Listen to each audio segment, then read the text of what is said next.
I know she likes to talk anyway. I know, I was so- just saying, actually, there's a couple things I left out. I'm so glad she went first. Okay, well, my service project is a little different. I'm a CASA for Forsyth County, and CASA stands for Court Appointed Special Advocate. It's a volunteer position that is sworn in by the court system. Anytime there is a family issue or a child comes in to a defects referral and they have to go to court, the judge will usually will appoint a CASA as kind of a middle person.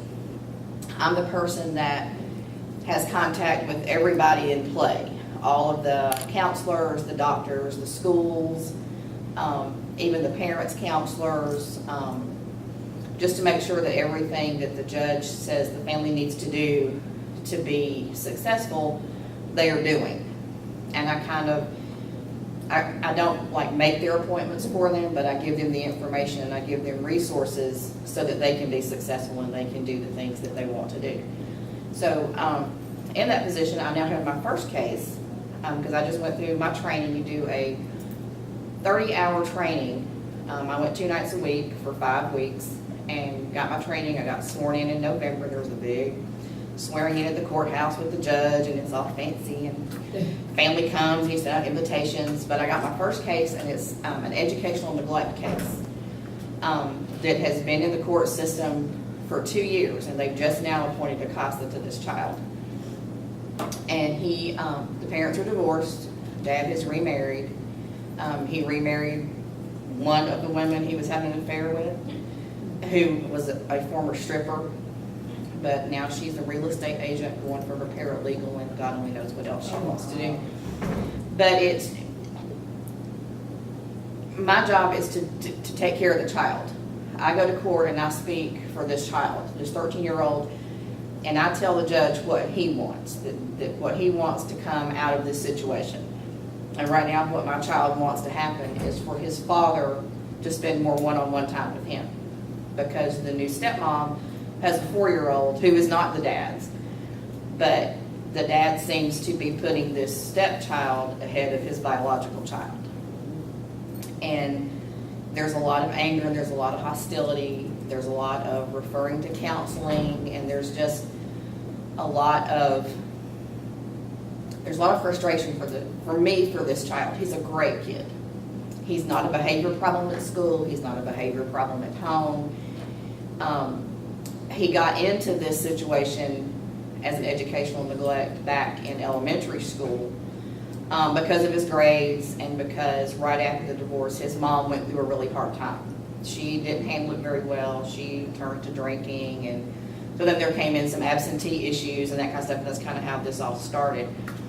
But Mom has really turned her life around. She's worked 3 jobs because Dad's behind on child support, $46,000. And I don't know how he stays out of jail, but somehow this miraculous system works so well for dads. But anyway, I actually talked to my CASA mom yesterday, and she was telling me how much this child loves me. And he says, I thought I had made him mad one time because I did tell the judge something that he told me that kind of got him in trouble with her. But that's also some of the things I have to do. Whether it's going to upset the child or not, if it plays into the situation, I have to tell her. And what he was doing is Mom was taking him early for tutoring sessions, but he would decide he was tired, so he would go somewhere and take a nap and not go to tutoring. And I had to call him out on it. And of course the judge called him out in court on it. So he was not real happy with me. So I was surprised that I'm actually one of his favorite people, which I really like. And I wanted to be a CASA volunteer to make a difference, because I think you have to start with the children, because they're our most abundant resource, and that's who we have to nurture and who we have to foster and who we have to help make successful. And it's just been, and the case is not over because I sign on for at least a year or to the end of the case. And since this case is now and it's going into 3 years, I'm sure I'll be on it longer than a year, but which is fine. And so it's a long-term volunteer position. It's not a 15-hour or anything like that, but it is easier to work into a schedule. But it's just the making a difference. And that's, I think, is what we have to focus on, and that's what our job is, to make a difference however that's done. And I've worked in childcare for 20 years, and I see what absentee fathers do. I see what stress single moms go through working 3 jobs and trying to juggle childcare and bus runs and getting the kid to daycare, time for the daycare to get him to school. And a lot of times in childcare, those are the only hot meals those children get. Because when they get home, it's so late. If mom gets off at 6, they pick them up by 7. By the time they go home and do homework, it may be a bowl of cereal or a sandwich or a Happy Meal at McDonald's for supper. And I think that's where we make a difference in how we care for our children and how we advocate for them. And that's what I enjoy about being a CASA, is my job is to advocate for this child and to make sure his parents step up and do what they're supposed to do, and that he takes advantage of what's offered to him, because some of it's in his court, you know, and that's kind of what I've told him, like, we've done this for you, but you got to walk your butt in there, you know. And I told him one time I could do what I did to my child, and that was I wore my rattiest clothes and took him to school and walked him in with my hair not done and holding pants, and I went, no, I can do it again. But I never had to do it again. My child always went where he was supposed to go after that. So it's a very rewarding position, and I expect it to continue to be, because I know I have other cases I'm getting ready to get probably in the next couple of weeks, because I can have 3 at a time. But anyway, that's my volunteer commitment, and it's been a lot of fun.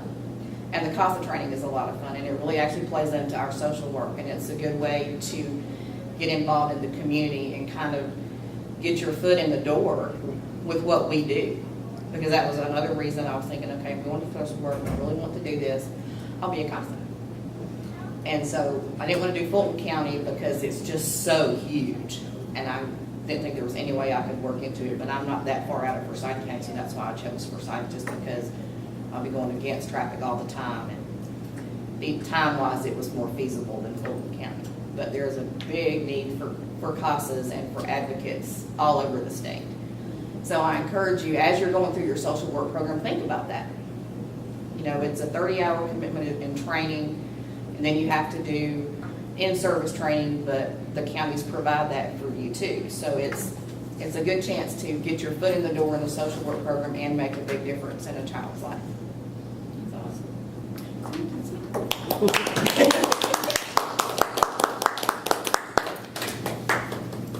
Okay. And we're running late.